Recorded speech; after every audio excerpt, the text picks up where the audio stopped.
입니다. 모든 믿는 자란 누구를 가리킬까요? 유대인도 맞고 헬라인도 맞고 또 노예, 자유인, 인류 모든 사람을 뜻할 수 있겠죠. 그래서 인류는 복음을 받아들여야 됩니다. 그런데도 복음을 받아들이지 못한 사람들이 있습니다. 복음을 받아들이지 않고 자기 마음대로 살아가는 사람들은 우리 로마서 1장 하반절에 나온 대로 21가지의 죄악들이 나타나게 된다라고 바울은 이야기하죠. 그런 죄악들을 저지르는 그런 사람들을 비판하는 사람들이 있습니다. 판단하고 정죄하는 사람들이 있죠. 그런 사람들을 도덕론자라고 말했습니다. 그럼 도덕론자는 의롭냐? 그렇게 비판하고 정죄한 너희들은 그 도덕론자들은 바르냐라고 질문했을 때 그들도 똑같다라는 이야기죠.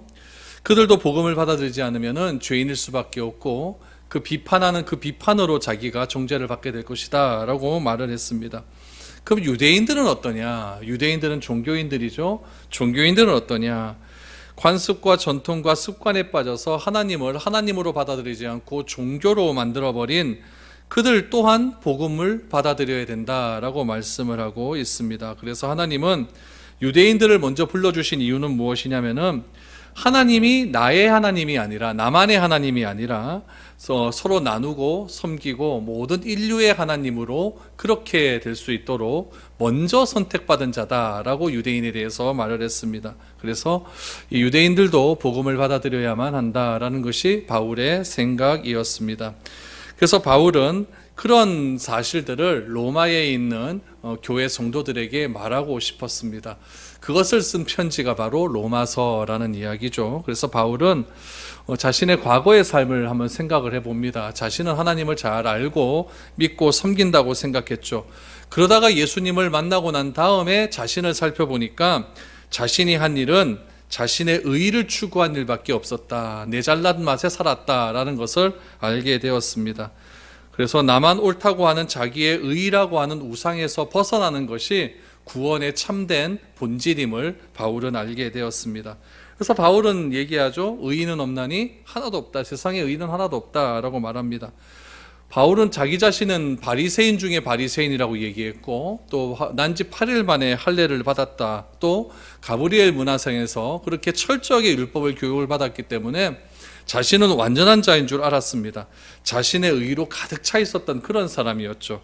그런 그가 빛이신 예수님 앞에 섰을 때 아무것도 아니라는 사실을 깨닫게 됩니다. 자신도 유대인이었는데 결국 복음을 받아들이고 난 다음에 보니까 내가 행한 의는 아무것도 아니었다라는 것을 깨닫게 되죠. 그래서 바울이 그 유대인들을 향하여서 지금 오늘 9절부터 이야기하고 있습니다. 모태신앙, 유대인, 종교인들을 향하여서 어떻게 이야기하고 있느냐? 9절을 보십시오. 그러면 어떠하냐? 우리는 나으냐? 결코 아니라 유대인이나 헬라인이나 다 죄 아래 있다고 우리가 이미 선언하였느니라. 뭐라고 말합니까? 유대인이나 헬라인이나 다 죄 아래 있다라고 말하지 않습니까? 다 죄인이다라는 이야기죠. 법적 신분은 죄인이다라는 것을 바울이 지금 선언을 해버립니다. 우리가 이미 선언하였느니라. 여러분, 이런 선언의 말을 듣고 누가 제일 불편하겠습니까? 유대인이 불편할까요? 이방인이 불편할까요? 유대인이 불편하겠죠. 왜냐하면 유대인은 율법을 자기가 지킴으로 의롭다라고 생각을 하는 겁니다. 내가 율법을 열심히 지키지 않습니까? 유대인들은 그렇죠. 그래서 3일에 한 번씩 금식하고 11조 내고 구제하고 헌신하고 다 하지 않습니까? 자신들이 그런 걸 하는 이유가 있습니다. 그런 걸 하면 나는 의인이 된다라고 생각했기 때문에 그러는 거죠. 근데 바울은 그런 거 다 필요 없다. 그런 거 암만 해봐야 다 필요 없다. 다 죄인이다. 이렇게 얘기를 해버리는 겁니다. 그래서 바울이 9절에서 우리가 나으냐? 결코 아니다. 유대인이나 헬라인이나 다 죄인이라고 우리가 이미 선언했다. 그러니까 유대인들이 굉장히 그 말을 듣고 불편할 수밖에 없죠. 유대인들은 아브라함의 후손이라고 생각을 합니다. 그리고 율법을 받았고 매일같이 제사 드리지 않습니까? 상번제, 저녁에 드리는 제사, 또 제사가 얼마나 많은지 모릅니다. 매일같이 제사를 드립니다. 그런데 유대인 너희도 죄인이다 이래버리니까 얼마나 유대인들 마음 가운데 기가 찬 마음이 생기겠습니까? 제가 여러분 앞에 딱 가갖고 네 죄인 맞지? 집사님 죄인 맞죠? 이러면 얼마나 기분 나쁘겠습니까? 그렇죠? 그거 똑같은 거예요. 당신 그거 죄 많잖아. 구원 못 받아요. 그럼 얼마나 기분 나쁘겠습니까? 지금 유대인들에게 지금 바울이 그렇게 해버리니까 지금 제가 가만히 생각해보니까 유대인들한테 바울이 돌에 맞아 안 죽어만 해도 다행인 거예요. 지금요. 실상이 그런 거죠. 그러니까 굉장히 유대인들이 격분을 하는 거예요. 거기다가 바울이 유대인들이 그렇게 잘 알고 있는 시편과 이사야서 말씀을 싹 끌어당겨 갖고 이렇게 이야기하죠. 10절 12절 보십시오. 기록된 바 의인은 없나니 하나도 없으며 깨닫는 자도 없고 하나님을 찾는 자도 없고 다 치우쳐 함께 무익하게 되고 선을 행하는 자는 없나니 하나도 없도다. 여러분, 의인은 하나도 없다고 합니다. 유대인들은 자기가 의인이라고 생각을 했습니다. 그런데 의인이 없다라고 얘기하니까 얼마나 화딱지가 나겠습니까? 바울은 의인이 하나도 없다라고 이야기했는데 이 말의 뜻은 무엇이냐면 신분적으로 우리는 죄인이다라는 이야기예요. 그래서 유대인들은 율법을 잘 지키면은 우리가 의인이 될 수 있다라고 생각을 하는 겁니다. 그러니까 유대인들의 생각을 여러분들이 잘 아셔야 복음서에서 예수님께서 하시는 말씀도 이해가 되는 거예요. 유대인들은 율법을 행해서 내가 의인이 되는 것이고 행해서 의인이 되면 어디 갈 수 있습니까? 천국에 갈 수 있다. 이렇게 생각을 하는 거죠. 그러니까 율법의 목적을 굉장히 오해했다라는 거죠. 율법의 목적은 무엇이냐면은 율법을 지킴으로 천국에 갈 수 있다. 천국의 길을 열어주는 것이 율법의 목적이 아니라 율법은 죄를 드러나게 하는데 목적이 있는 거예요. 제가 얼마 전에 초등학교 앞에 지나가다가 52km로 지나가다가 뭐 하나 날라왔어요. 날라왔는데 민식이법에 딱 걸린 거죠. 그랬더니 이거는 곱하기 2예요. 벌금이 6만 얼마를 냈습니다. 냈는데 대구 시내 일에 다니다 보면은 이제 초등학교 앞에는 30km, 어떤 데는 50km, 60km, 70km 다 있어요. 그거 다 지킨다고 의인이 되겠습니까? 그건 아니에요. 여러분 여기서 계신 분들 면허증에서 운전하시는 분들 많이 계신데 한 번도 자기는 운전하면서 교통단속 안 들려봤다라는 분도 있어요. 있죠, 그렇죠, 있어요. 그러면은 그분들은 다 의인입니까? 그건 아니란 얘기죠. 제한 속도를 딱 붙여놓은 것은 무엇이냐면은 위반의 기준을 정해놓은 거예요. 요거 넘어가면 안 된다 기준을 정해놓은 거죠. 교통법규가 우리를 의인으로 만들어 놓는 건 아니거든요. 내가 교통법규에 걸리지 않았다고 해서 60km 제한 속도 있는데 여러분들 60km 제한 속도에 꼭 60km 다니는 사람 있습니까? 없습니다. 내가 알아요. 다 61km로 가고 62km로 가지 않으면 새벽기도 올 때는 64km 달리는 거 다 알아요. 내가 다 안다는 얘기죠. 그러니까 여러분 교통위반 통지서가 발급되지 않았을 뿐이지 운전하면서 한 번도 위반하지 않은 사람은 있다 없다? 없다는 이야기죠.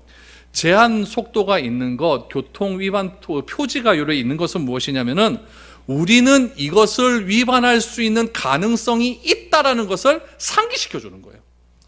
우리는 절대로 위반 안 하다 그러면 그게 있을 필요가 없겠죠. 근데 우리는 위반할 수 있는 가능성이 너무나도 많으니까 그런 것들을 딱 붙여놓고 위반하면 벌금 문제라고 이렇게 알려주는 거예요. 율법이 그거란 얘기죠. 율법이 그거예요. 그래서 율법은 우리가 죄인이라는 것을 알려주는 것이지 율법을 지킴으로 내가 의인이 되는 것은 아니라는 이야기죠. 그래서 유대인들은 이것을 잘 몰랐기 때문에 율법 지키기 경연대회를 하는 거죠. 네가 더해? 그럼 나는 요걸 더 할게. 네가 3일 동안 금식해? 그럼 나는 소금 후추 끓을 때 후추 9개 넣고 1개는 11조 낼 거야. 이렇게 한다는 이야기죠. 후추 뿌릴 때 이렇게 뿌리지 여러분 하나하나 쓰는 사람 없잖아요. 그렇죠? 그렇게 했다는 이야기. 그렇게 해서라도 나는 율법을 지킨다라고 그렇게 했던 사람들이 유대인이라는 이야기죠. 그래서 바울은 이야기하는 거예요. 너네들이 그렇게 잘하는 구약 성서에 뭐라고 되어 있느냐 딱 끌고 오는 거죠. 의인은 없나니 하나도 없다.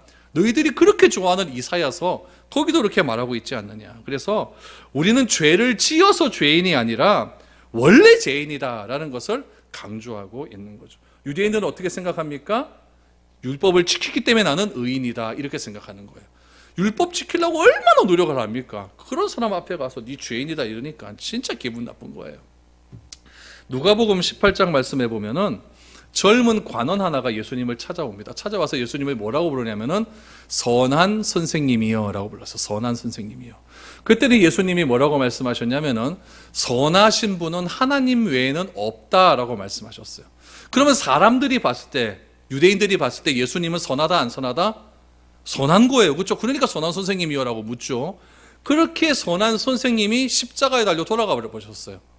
그럼 너네들이 생각했을 때 나는 선하다고 생각했는데 선한 사람이 십자가에 못 박혀 죽었으니까 당신들은 더 나쁜 놈 아니냐? 이렇게 되는 것 아니겠습니까?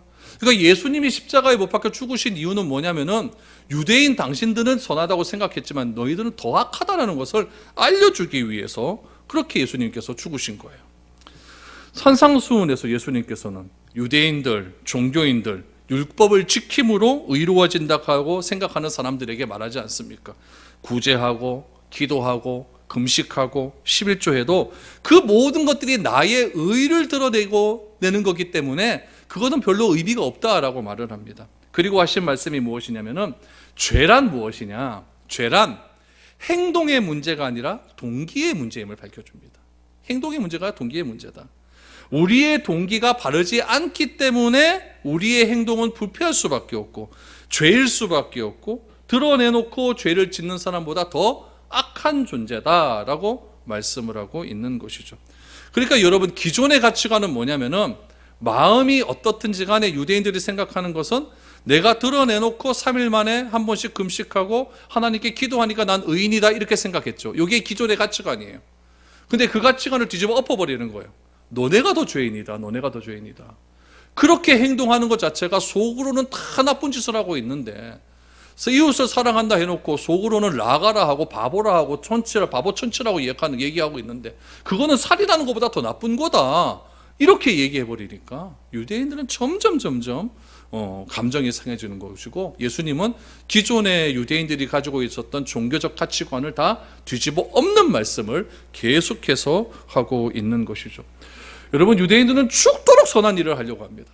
죽도록 자기는 하나님의 말씀대로 살려고 그렇게 노력을 합니다. 그런데 죽도록 행동하는 그 행동이 자신을 위한 것인지 하나님을 위한 것인지 잘 구별해야 된다라는 말씀을 하는 거죠. 그래서 불의한 동기를 가지고 아무리 선한 행동해봐야 소용없다. 여자를 마음에 품는 자마다 다 간음한 자들이고 마음으로 다 욕하는 자마다 다 살인하는 것과 똑같다라고 예수님께서는 이렇게 말씀을 해주시는 거죠. 이런 동기를 가지고 기도해봐야 소용없는 겁니다. 이런 동기를 가지고 구제해봐야 소용없다는 거죠. 이런 동기를 가지고 너희가 금식을 하고 너희가 이웃을 도와준다고 해도 그것이 무슨 의미가 있느냐, 그것이 뭐가 의의가 되겠느냐라고 예수님께서는 말씀하고 있는 것입니다. 그래서 10절 이하의 말씀은 우리의 동기를 한번 점검해봐라 라고 말씀을 하는 거죠. 의인은 없나니 하나도 없다. 깨닫는 자도 없다. 하나님을 찾는 자도 없다. 다 치우쳐서 무익하게 되고 선을 행하는 자는 하나도 없다. 이렇게 말을 하고 있는 것이죠. 에베소서 4장 18절 말씀에 보면은 우리 이런 말씀이 있습니다. 우리 같이 한번 읽어볼까요? 시작. 그들의 총명이 어두워지고 그들 가운데 있는 무지함과 그들의 마음이 굳어짐으로 말미암아 하나님의 생명에서 떠나 있도다. 중요한 것은 마음의 굳어짐입니다. 제가 이거를 어떻게 표현했었냐면 종교의 화석화 이렇게 표현했어요. 종교가 화석이 되는 겁니다. 종교가 묻어지는 거죠. 우리의 총명과 지혜가 어두워져서 무뎌진 상태가 되어버리면, 우리 마음이 무뎌진 상태가 되어버리면 그것이 바로 하나님의 생명에서 떠났다라고 말해요. 그래서 사회에서 우리 교회를 바라보면서 뭐라고 얘기하냐면 교회 안에는 자정 능력이 상실되었다.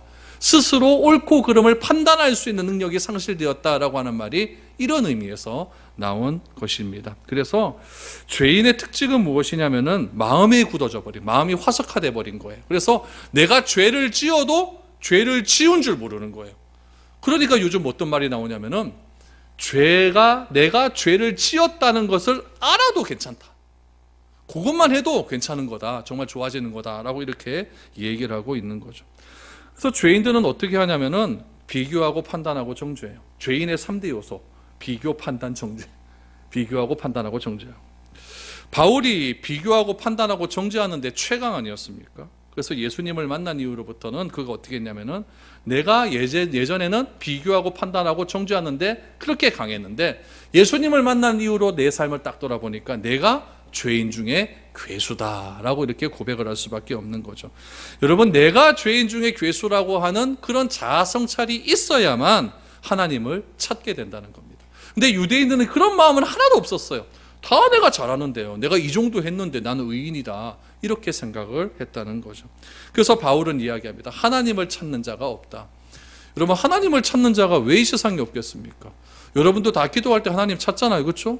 요번에 수능 본다고 갓바위에 난리 났다 아닙니까? 그렇죠? 하나님, 그것도 자기들만의 신을 찾잖아요. 그렇죠?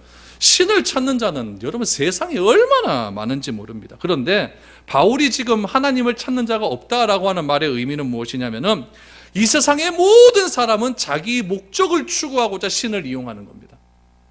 내 힘으로는 안 되니까 신을 이용하는 거예요.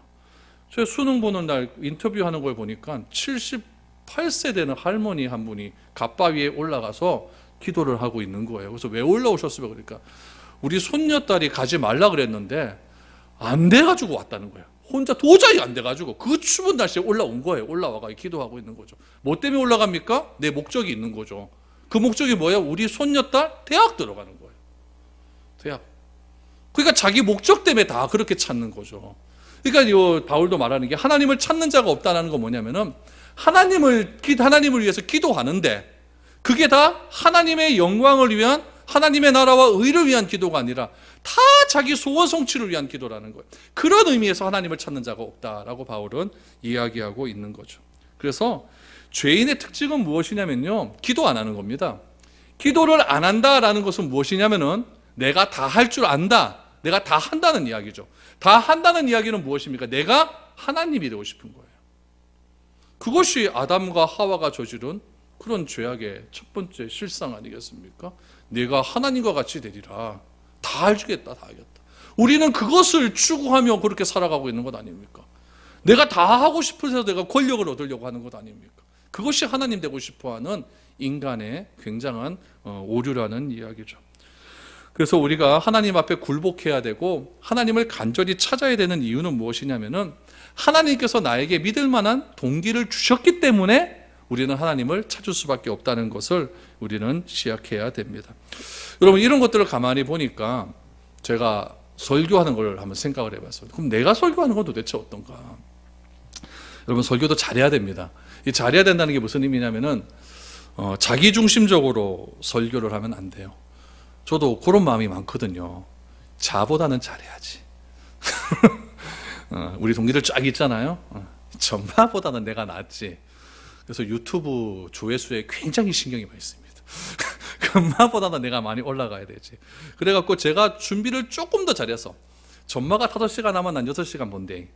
전마가 책 2권 읽었다가 하면 난 책 5권 읽어야 돼. 막 그런 거를 저의 의로 극수로 여깁니다, 저는요. 그래가지고 그게 잘 돼갖고 설교가 어떻게 착 돼갖고 딱 했는데 여러분들이 반응이 쫙 나면 봐라. 요게 여러분 내중심적 설교예요. 그러면 이게 뭐겠습니까? 선한 의도예요? 아니죠. 여러분 봤을 때는 이야, 준비 많이 하셨구나. 그거 아니에요. 그거 아니에요. 이런 식으로 설교가 나간다 하면 이것도 하나님이 별로 좋아하는 설교는 아닐 수 있다는 이야기죠. 그냥 내 의를 드러나기 위한 그런 설교일 수가 있다는 이야기죠. 그래서 우리가 선을 행할 수 있다고 하는 착각이야말로 하나님 앞에 나아가는데 가장 큰 장애물임을 우리는 기억해야 됩니다. 이것이 예수님께서 오늘 우리에게 깨우쳐 주고자 하는 말이에요. 그래서 바울은 말합니다. 타락했어요. 다 타락했어요. 타락한 사람들의 특징이 뭐냐? 의인이 아니다. 의인이 없다. 하나님을 찾는 사람 하나도 없다. 다 자기 의를 높이기 위해서 살아간다. 그런 사람들도 어떻겠습니까? 13절 14절 보니까 우리의 언어, 타락한 언어를 보십시오. 그들의 목구멍은 열린 무덤이요, 그 혀로는 속임을 일삼으며 그 입술에는 독사의 독이 있고 그 입에는 저주와 악독이 가득하고. 뭡니까? 하루 종일 내 자랑합니다. 여러분, 누구하고 대화하면서 내 자랑 얼마나 많이 하는가 한번 생각해 보십시오. 하루 종일 내 자랑 아니면은 남 험담입니다. 그거 2개 빼면 재미가 없어요. 뭐 아닌 척하고 이러니까 남 험담하면 재밌고 내 자랑하면 재밌죠. 그거 2개 빼면 별로 재미가 없어요. 입에서 독이 나오는 이유가 무엇이겠습니까? 내 속이 다 썩었기 때문에 그런 것 아닙니까? 타락했기 때문에 그래요. 우리 삶 속에서 가장 많이 하는 말은 뭐냐면은 나의 정체성이에요. 나 이런 사람이다. 내 자랑하고 남을 비방하는 데 있다면은 그것도 우리 마음이 다 썩었기 때문에 그런 것이다. 이랬는데 무슨 의의가 뭐가 나오겠느냐 이거죠. 그럼 우리의 관계성은 어떠냐? 15절에서 17절. 그 발은 피 흘리는 데 빠른지라 파멸과 고생이 그 길에 있어 평강의 길을 알지 못하였고 라고 말합니다. 우리가 하루 종일 관계를 맺으며 살아가고 있습니까? 직장에 가면 여러분 직장 동료와 관계를 맺고 있지 않습니까? 퇴근해서 집에 오면은 가족들과 관계를 맺고 살아갑니다. 또 친구들과 관계를 맺고 살아가잖아요. 하루 종일 관계를 맺으며 살아가도 그 발은 뭐 한 데 있습니까? 피 흘린 데 빠른지라 상처 주고 파멸로 가는 데 빠르다라는 이야기예요. 고생하고 평강을 누리며 살아가며 관계를 맺으며 살아가는 거예요. 그러다 보니 유대인들이, 종교인들이 예수를 믿고 있던 우리들이 종교적 행위에도 불구하고 샬롬을 누리지 못하는 거예요. 항상 불편해요. 항상 고생스러워요. 항상 우리의 인생길은 왜 이런지 나한테는 왜 자꾸 이런 일만 생기는지, 이런 일만 자꾸 들어오는 거예요. 그러다 보니까 하나님과 화평도 이루지 못하죠. 하나님과 화평이 안 되니까 이웃과의 관계도 점점 나빠지죠. 그러다 보니까 나 자신의 샬롬도 다 사라지고 마는 거예요. 이게 뭐냐면 죄인의 실상이라는 이야기죠. 그럼 이렇다면 하나님과의 관계는 어떻습니까? 18절 보십시오. 그들의 눈앞에 하나님을 두려워함이 없느니라 함과 같으니라. 여러분 18절이 제일 문제입니다. 하나님을 두려워함이 없다. 경외심이 없는 거예요. 두려워함이 없는 거예요. 여러분 하나님이 두려우면은 절대 이렇게 살지 못합니다. 한 번 죽는 것은 정하신 것이요 그 위에 심판이 있다 그랬잖아요. 이 사실을 믿으면은 우리가 바르게 살 수밖에 없어요. 여러분 우리가 하나님을 두려워함이 없다라는 것은 어떤 의미냐면은 사랑함이 없는 거예요. 여러분 연애할 때 어떻게 했는가? 여러분 한 40년, 30년 돌아가 보세요. 돌아가 보면은 다 우리가 여자를 만나요. 남자를 만나요. 그럼 여러분 제일 먼저 뭐 합니까? 그냥 나가는 사람 한 명도 없습니다. 샤워부터 합니다. 샤워부터 하고 머리 싹 만지고 여자들 막 꽃단장 하는데 2시간씩 걸립니다. 머리 말고 막 향수 뿌리고 막 입에 뭐 냄새 안 나나 가글가글하고 이래요. 왜 그렇게 합니까? 잘 보이려고. 이거는 뭐냐면은 철저하게 나 중심이 아니라 상대방이 이렇게 하면 좋아하니까 이렇게 하는 거예요. 그러니까 사랑하는 거라는 것은 내 중심이 아니라 상대방을 위해서 내가 그렇게 행동하는 거예요. 내가 이야기할 때 입냄새 날 것 같으니까, 입냄새 나면 얘가 싫어할 것 같으니까 내가 이거 각을 하는 거 아닙니까? 맞죠? 이 사람이 내가 추링 입고 나가는데, 체육복 입고 나가도 되는데 그렇게 체육복 입고 나가면은 내가 사랑하는 사람이 싫어할 것 같으니까 꽃단장하고 나가는 거 아닙니까? 맞죠? 여성분들은 사랑하는 남자 만나러 가는데 그냥 화장 안 하고 나가면은 네 누구고 이렇게 말 나올까 봐 사랑하는 사람을 위해서 이렇게 바르는 거 아닙니까? 아니에요? 맞잖아요. 사랑이라고 하는 것은 철저하게 상대방 위주로 나가는 거예요. 내가 하나님을 사랑한다는 것은 하나님이 기뻐하시는 행동이 무엇인지 알고 나가는 거예요. 하나님을 사랑한다면은 예배를 잘 드리겠죠. 하나님을 사랑한다면 우리의 태도가 이렇게 되지는 않겠죠. 하나님을 두려워하는 마음이 있다면은 내가 사람을 사랑하고 사람을 두려워해도 내 행동 거지가 밝아지는데, 직장에서 직장 상사한테 서류 결제 도장 받으러 갈 때도 우리 옷무새 매무새를 한번 받아보고 이렇게 가는데, 하나님한테 가는데 우리가 어떻게 막 나갈 수가 있겠습니까? 하나님을 경외함이 없는 거예요. 바울은 그거를 말하는 거죠. 그들의 눈앞에 하나님을 두려워함이 없느니라 함과 같으니라. 왜 이렇게 행동하느냐? 하나님 두려워하지 않아서 그렇다. 그렇기 때문에 내 행동을 막 하는 거예요. 입에는 독이 있고 걸어다니는 것은 다 피와 사람을 파멸하는 대로 이끄는 것 같고, 그것이 하나님을 두려워하지 않기 때문에 그런 것이다. 하나님을 사랑하지 않기 때문에 그런 것이다. 그렇게 바울은 이야기하고 있는 것입니다. 그래서 바울이 결론적으로 이렇게 이야기를 합니다. 19절에서 20절 보십시오. 우리가 알거니와 무릇 율법이 말하는 바는 율법 아래에 있는 자들에게 말하는 것이니 이는 모든 입을 막고 온 세상으로 하나님의 심판 아래에 있게 하려 함이라. 그러므로 율법의 행위로 그의 앞에 의롭다 하심을 얻을 육체가 없나니 율법으로는 죄를 깨달음이라 라고 말합니다. 율법의 역할이 나와요. 20절 하반절에 보니까 율법은 뭐 한다? 죄를 깨닫는 것이다. 그러면 율법이 말하는 것은 무엇이냐? 19절에 보니까 율법이 말하는 바는 율법 아래에 있는 자들에게 말하는 거다 그랬어요. 그럼 율법 아래에 있는 자들은 누구입니까? 율법의 지배를 받는 사람들이에요. 누굴까요? 첫 번째로 1차적인 대상 유대인들입니다. 그렇죠? 유대인들이 율법 받았으니까 유대인들이에요. 두 번째, 율법의 지배를 받는 사람 누구이겠습니까? 로마 교회에서 유대인들인데 그리스도를 믿고 회심한 유대인들, 그런 사람들이겠죠? 그런 사람들이에요. 오늘날로 보면 그 율법 아래에 있는 사람 누구겠습니까? 우리들이에요. 우리들에게 말한다는 거예요. 뭘 말하느냐 이렇게 이야기하고 있죠. 율법이 우리에게 말하는 것은 19절에 보니까 하나님의 심판 아래에 있게 하려 함이라 라고 말해요. 왜 우리가 율법 아래에 있으면 하나님의 심판 아래에 있게 됩니까? 율법이 우리를 지배하기 때문에 그래요. 율법대로 다 살 수가 없으니까, 율법은 다 우리의 죄를 지적하고 있으니까, 그 죄에 잘못하면 우리가 다 하나님의 심판 앞에 설 수 있는 것 아닙니까? 죄가 교통위반 했으니까 스티커 날라와서 돈 내는 거잖아요. 그렇죠? 똑같은 거예요. 그러니까 율법 아래에 있는 사람들, 우리 모두는 결국 어디에 있는 자들이냐? 하나님의 심판 아래에 있는 자들이에요. 그러므로 율법의 역할은 뭐냐? 죄를 드러내는 데 역할입니다. 죄를 드러내는 것. 성경 읽어보세요. 다 나는 죄인이다 이거밖에 나오지 않습니까? 그래서 율법은 우리가 행동하는 행동이 의롭지 않다는 것을 규정시켜 주는 겁니다. 율법을 통해서 나는 내가 죄인이라는 것을 깨닫게 되는 거예요. 그게 율법이에요. 율법의 행위로는 의롭다 할 만한 육체가 없습니다. 우리가 어떻게 율법을 다 지킬 수가 있습니까? 그런데 율법을 지키는 것, 계명을 지키는 것을 구원의 근거로 삼는다. 율법을 잘 지켜야 내가 구원을 받는다 라고 하는 생각을 가지고 있는 이상 절대 구원 못 받습니다. 예수님은 이런 사실을 알기 때문에 뭐라고 말씀하셨냐면은 수고하고 무거운 짐진 자들아 다 내게로 오라. 그 짐이 무슨 짐입니까? 율법의 짐이에요. 율법의 짐. 내가 율법 다 못 지키니까 그거 짐지고 내가 어떻게 하나 이 짐 진짜 다 내게로 오라. 내가 너를 쉬게 하겠다. 율법은 내가 다 지키겠다. 너희는 다 지킨 나만 믿어라. 그러면은 천국에 갈 수 있다. 예수님과 함께 가면은 갈 수 있다. 이렇게 말하고 있는 거죠. 죄인의 3대 요소 뭐라고 말씀드렸습니까? 비교, 판단, 정죄. 예수님께 율법을 다 맡기고 그렇게 걸어가는 사람들은 무엇이냐? 믿음의 사람이라고 합니다. 믿음의 사람에게는 3대 요소가 있습니다. 무엇이 나오느냐? 회개, 믿음, 순종. 이게 나와요.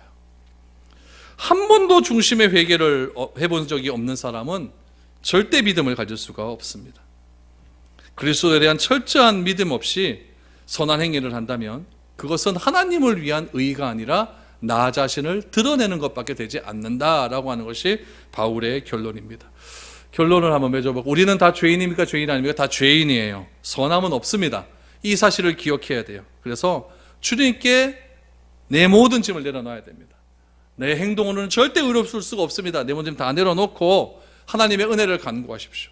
주님이 아니면 내가 구원을 받을 수가 없습니다. 그래서 나는 복음이 필요합니다. 주여 나에게 역사하여 주옵소서. 믿을 수 있는 마음을 주시옵소서. 그 믿음 갖고 이번 한 주간도 살아가렵니다. 이렇게 살면은 여러분 하나님이 기뻐하시는 온전한 삶을 살 수 있게 될 줄로 믿습니다. 그런 은혜가 이번 한 주간 우리들의 삶 가운데 넘쳐날 수 있기를 축복드립니다.